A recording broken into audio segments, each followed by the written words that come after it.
Yup, that's me. You're probably wondering how I got here.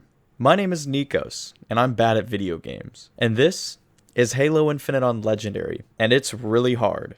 The bosses in Legendary Halo Infinite range wildly in difficulty and rage factor. Today, I'm going to be ranking all of the main story bosses from least to most anger-inducing.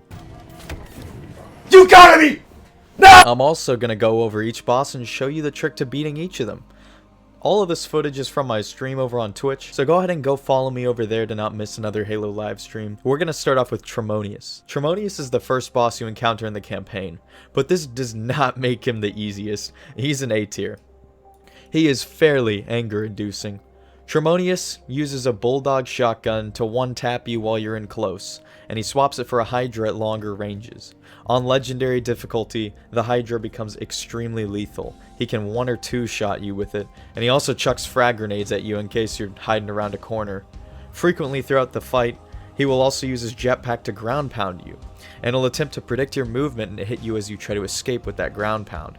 Now, this ground pound induces something I like to call the BS effect onto the fight, which has 2 notable impacts on gameplay.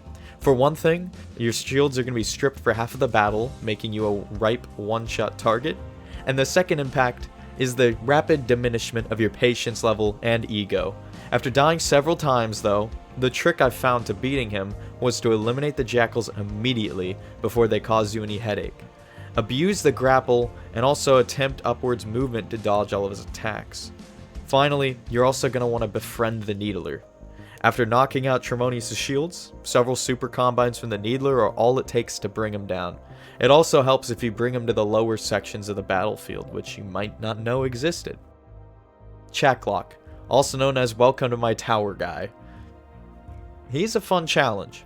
He's a D tier. He really did not make me mad. Chak Lok is below middle of the pack because he's a fairly simple and easy boss. I found myself dying once or twice on Legendary to him, and actually really enjoyed myself. I know, strange to have fun in a modern video game. Punch. Punch. This is working! It's working! Ow. He uses a pulse carbine at longer ranges, and if you're at a medium range, he'll attempt to close the gap by lunging across the arena at you with his sword. His cloak definitely makes him a more difficult target, but with the threat sensor, it isn't too hard to pin him down. To best cheese him, find a rocket launcher before you enter the tower, preferably somewhere below the main catwalk beside the tower gravity lift. Combine the rocket launcher with several fusion coils, and your damage output will melt him relatively quickly. Bassus. Bassus is a big boy with a hammer, and he's incredibly mean. B tier. He is frustrating, but not nearly that bad. Man, there's a lot of really big monkeys in this game. Anyway, the challenge with Bassus is the arena favors him greatly. He has a hammer that 2 and sometimes 1 taps you, and he runs around and flies at you like an ape on crack. He really is aggressive in his pursuit, like he will track you down and corner you if you're not careful. He's also spongy, like very spongy. Bullets merely tickle him. Despite this great amount of difficulty on Legendary, he is easily beaten with a simple exploit. If you grab a skewer and hop back and forth through the window in the center of the arena, he becomes incredibly confused. This man cannot comprehend or predict your movements in the slightest. Sure, he killed me a couple times while I tried to glitch him out here, but the Hammer Monkey became a cakewalk shortly after nailing this easy strat. Adjutant Resolution is the only foreigner boss you encounter in Halo Infinite.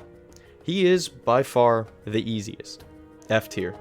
I never even got mad, just kind of bored here and there. He uses light projectile weapons, a powerful beam cannon, and surprisingly has a melee attack. There really isn't much to say about Brobot here.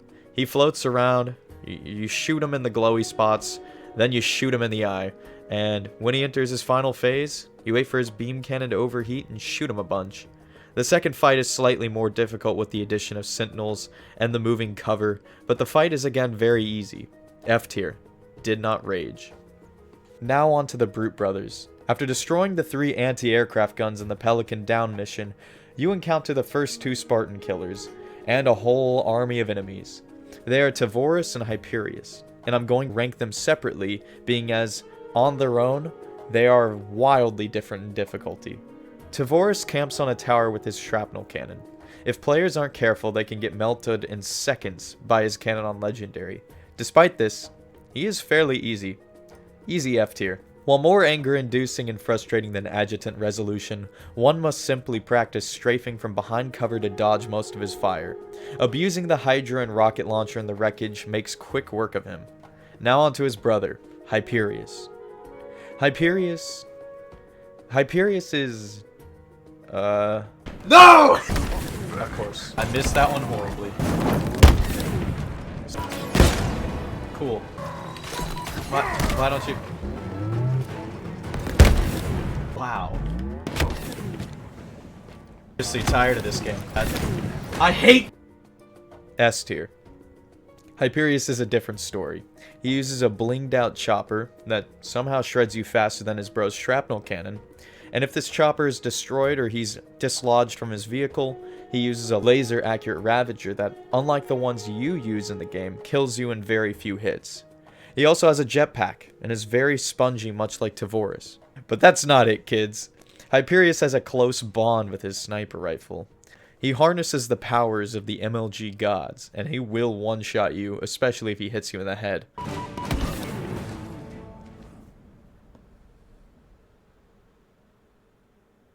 And along with all these issues, not only do you have to deal with both bosses at once, there are enemy ghosts and infantry littering the entire boss arena, turning a fair fight into an exercise in patience.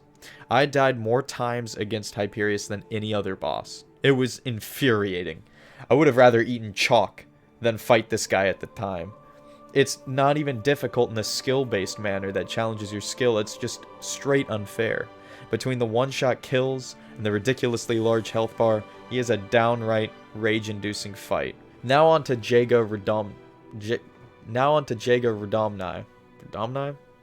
Jega? Anyway, Jega is perhaps my favorite of the bosses that bugged me, but he didn't infuriate me. He's a C tier. This is a little interesting because I found Jega to be harder than Bassus, but I enjoyed fighting Jega far more. He's a C tier. As the second to last banished boss, Jega is challenging, but not nearly as difficult as an unfair fight such as Hyperius. The arena is cluttered with columns and all sorts of stuff for him to hide behind, and along with his cloaking, he straight vanishes from the arena and teleports around like he's magical. I don't know if he's going to go grab a snack in between attacks or something, but you can never pin Houdini down here. When he reappears, he usually rushes the player and lunges at him with both his energy swords, and at longer ranges, he chucks plasma grenades at the player. And he's actually got a really good arm. Like, this guy will stick you a lot if you're not careful. He was kind of frustrating, and this is particularly due to the fact that he can't be cheesed like other bosses. There's not much of a straightforward move for this fight as well. Staying on your toes, rotating from the first to second floor over and over, and using the bulldog or automatic close range weapons are gonna be your best bets to kill him. Or should I say, beat him. Because Jega is clearly still alive. I will say, he is slightly more challenging than Bassus, but I'd say he's more fair. Escharum is the head honcho for the Banished and Infinite. He's also terminally ill, which the game for some reason shows but never clears up in detail. Therefore, he, I suppose, wanted a final fight with the Chief, because he pretty much stands Master Chief. A tier. I got pretty angry here. As Chief's biggest fanboy, Escharum is a 3-phase fight. In the first phase, he uses his scrap cannon from a range, but after taking too much damage, he generates a shield that must be depleted by breaking 4 arbitrary glowy spots around the arena, one at a time. After beating him up some more, he swaps to his hammer, and the fight turns into the Bassus fight again. This time, the arena is far more forgiving for the Chief.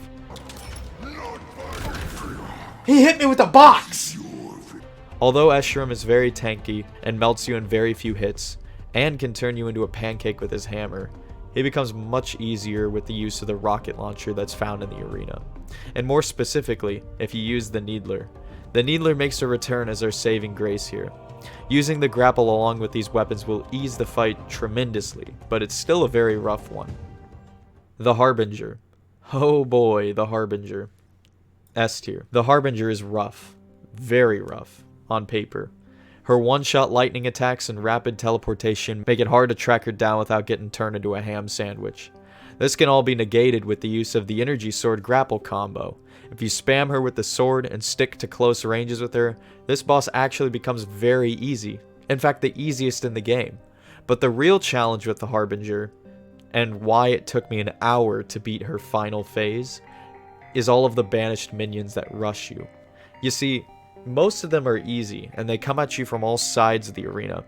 But on the final phase, once the Brute Chieftain with the hammer comes at you with the Sniper Elite and Skimmer Snipers, your life will become pain. The Brute Chieftain here is the hardest boss in the game. My tips for beating this guy and his minions are, take out the snipers first. That's all I can say. There's a Cinder Shot and probably grab a battle rifle. You're going to find them around the map, and that's probably your best bet. But it is very difficult to even take these guys out.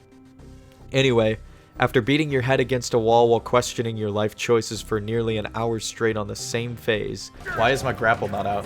Why did I open the map? Why is the map open? Why can't you close the map with the map button? You can finally bully her with the sword again and win. This is ridiculous!